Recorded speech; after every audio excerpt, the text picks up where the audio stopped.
Hello friends, welcome to my channel.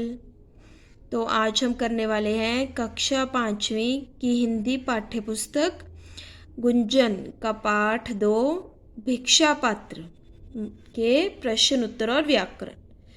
तो चलिए शुरू करते हैं। सबसे पहले आते हैं मौखिक प्रश्न, मतलब ओरल क्वेश्चंस, जिसका पहला प्रश्न है पशु पक्षी और प्रजा क्यों व्याकुल थे। व्याकुल मतलब परेशान थे। उत्तर, पशु पक्षी और प्रजा नगर में भयंकर सूखा, सूखा मतलब जिस जगह पर बहुत समय तक बारिश नहीं होती है तो वहां पर सूखा पड़ने लग जाता है। भयंकर सूखा पड़ने के कारण भूख प्यास से व्याकुल थे, परेशान थे। दूसरा प्रश्न है नगर वासियों की व्याकुलता देखकर महात्मा बुद्ध ने क्या किया। उत्तर, नगर वासियों की व्याकुलता, व्याकुलता मतलब परेशानी देखकर महात्मा बुद्ध ने उनकी सहायता करने का निश्चय किया। उन्होंने अपने शिष्यों को इकट्ठा किया तथा नगर के धनी भक्तजनों को बुला भेजा। तीसरा प्रश्न है नगर के हर आंगन में अनाज पहुंचाने का भार किसने लिया। भार मतलब जिम्मेदारी किसने ली।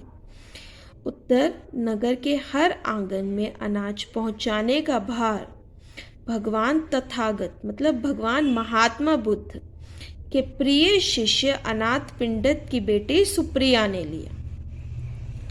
चौथा प्रश्न, महात्मा बुद्ध ने सुप्रिया को क्या आशीर्वाद दिया।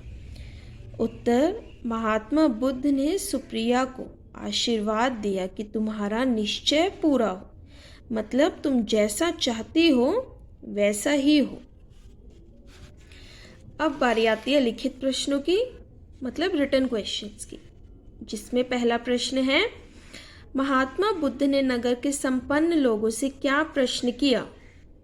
उत्तर, महात्मा बुद्ध ने नगर के संपन्न लोगों से विनम्र स्वर मतलब बहुत विनम्रता से प्रश्न किया, प्रियजनों, भूखी प्रजा को अन्न, अन्न मतलब अनाज देने के लिए तुम में से कौन कौन तैयार है। दूसरा प्रश्न, रत्नाकर सेठ का माथा लज्जा, लज्जा मतलब शर्म से क्यों झुक गया। उत्तर, रत्नाकर सेठ नगर की प्रजा की मदद करने में खुद को असमर्थ पा रहे थे, मतलब उनकी मदद नहीं कर पा रहे थे उस समय पर, इसलिए उनका माथा लज्जा से झुक गया।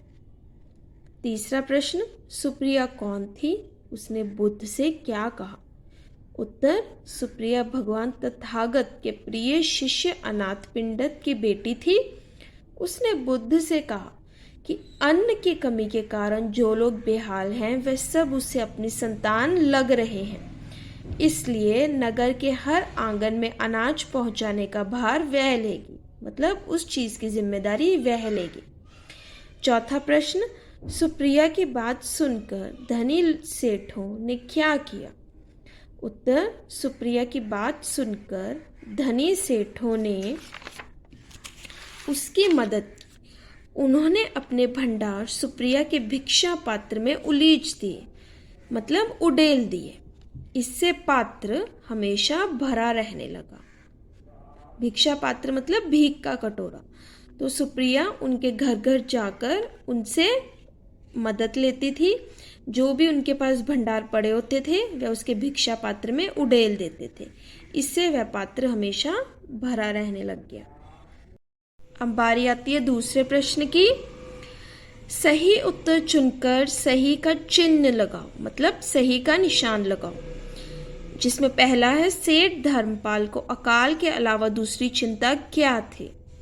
भूख प्यास से व्याकुल पक्षियों की, बच्चों की शिक्षा की, जन जन तक अनाज पहुंचाने की, राज्य का कर चुकाने की। तो जैसा कि हमने पाठ में पढ़ा था, सेठ धर्मपाल को अकाल के अलावा राज्य का कर चुकाने की चिंता थी। दूसरा है पाठ में तथागत शब्द का प्रयोग किसके लिए हुआ है। जयसेन, महात्मा बुद्ध, धर्मपाल, अनाथ पिंडित। तो भगवान महात्मा बुद्ध के लिए तथागत शब्द का प्रयोग किया गया है, उनका ही दूसरा नाम है। तीसरा है अनाथ पिंडित कौन था। सुप्रिया का पिता, नगर सेठ, नगर का सेनापति, राजा। तो अनाथ पिंडर सुप्रिया के पिता थे।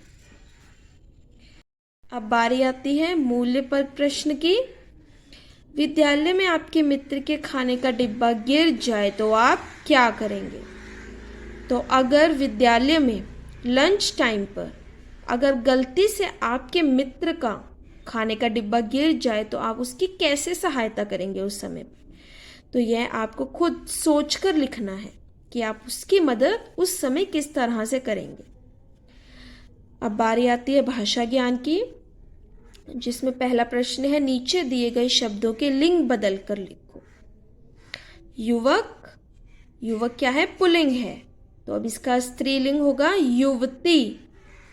वैसे भाग्यवती, अब भाग्यवती है स्त्रीलिंग, तो इसका पुल्लिंग होगा भाग्यवान। सेवक, सेविका। शिष्य, शिष्या। महारानी, महाराजा। महारानी स्त्रीलिंग और इसका पुल्लिंग महाराजा। स्त्री, स्त्रीलिंग है, तो इसका पुल्लिंग होगा पुरुष। अब है दूसरा प्रश्न। दिए गए शब्दों के सामने सही समानार्थक शब्द छांट कर लिखिए, मतलब जिनका अर्थ समान है, सेम है उनका मीनिंग। जैसे भगवान, भगवान को हम ईश्वर भी बोलते हैं। वैसे हाथ, हाथ का समानार्थक शब्द है कर। मुख, मुंह। शिष्य, चेला। वर्षा, वर्षा को हम बारिश भी बोलते हैं, तो वर्षा का समानार्थक शब्द है बारिश। अन्न, अनाज। आँख, नेत्र। द्वार मतलब दरवाजा। धरती, वसुधा। तीसरा है विशेष संज्ञा शब्द होते हैं। संज्ञा की विशेषता बताने वाले शब्द ही विशेषण कहलाते हैं। तो जो शब्द संज्ञा की विशेषता को बताएंगे उन्हें हम विशेषण कहते हैं। दिए गए विशेष्यों के लिए उचित विशेषण पाठ से ढूंढकर लिखें। जैसे विशेष्य है स्वर, तो स्वर कैसा है? उसकी विशेषता क्या है? विनम्र स्वर है, मतलब बहुत ही नम्रता से बोला जा रहा है। वैसी मुस्कान, मधुर। पेट, पेट अब संज्ञा शब्द है, तो इसका विशेषण आधा, आधा पेट। आवाज, कैसी आवाज? कठोर आवाज। सेठ, धनी। नगर, पूरे। चौथा है र और र, इसमें र को पैर में हलंत है का प्रयोग करके शब्द पूरे करें। जैसे पहला है प्रयोग, तो प के पैर में र लगा है, वैसे ही पजा, अब पजा के प के पैर में र लगेगा तो इसका बन जाएगा प्रजा। पान, पान का बन जाएगा प्राण। वैसे ही पशन, पशन का बन जाएगा प्रश्न। वैसे ही अब यह है कर्म, म के ऊपर र, वैसे धमपाल तो धर्मपाल। वश, वर्ष। आशीर्वाद, आशीर्वाद। पांचवा है ऐसे शब्दांश जो शब्द के आरंभ में लगकर, मतलब शुरुआत में लगकर उसके अर्थ में बदलाव लाते हैं, उपसर्ग कहलाते हैं। जैसे वी प्लस नम्र, अब नम्र से पहले क्या लग रहा है? उपसर्ग लग रहा है, और वह उपसर्ग है वी, तो इसका शब्द बन जाएगा विनम्र। वी तथा निर उपसर्ग लगाकर नए शब्द बना। जैसे ज्ञान में जब वी उपसर्ग जुड़ जाएगा तो शब्द बनेगा विज्ञान। वैसे वी प्लस शेष, विशेष। वी प्लस जय, विजय। वी प्लस देश, विदेश। वैसे निर प्लस जन, अब जन में क्या जुड़ रहा है? उपसर्ग जुड़ रहा है निर, तो इस शब्द बनेगा निर्जन। निर प्लस बल, निर्बल। निर प्लस धन, निर्धन। और निर प्लस दोष, तो क्या बनेगा शब्द? निर्दोष। तो ऐसे ही अगर हम शब्द में, उनके शब्दों के आरंभ में उपसर्ग जुड़ जाते हैं उनके साथ तो वह उनके अर्थ में बदलाव लाता है। अब छठा प्रश्न है, प्रत्येक पंक्ति में बाईं ओर दिए शब्द के बहुवचन रूप पर सही का चिन्ह लगाओ। तो स्त्री, स्त्री का बहुवचन होगा स्त्रियां। आवाज, आवाजें। पौधा, पौधे।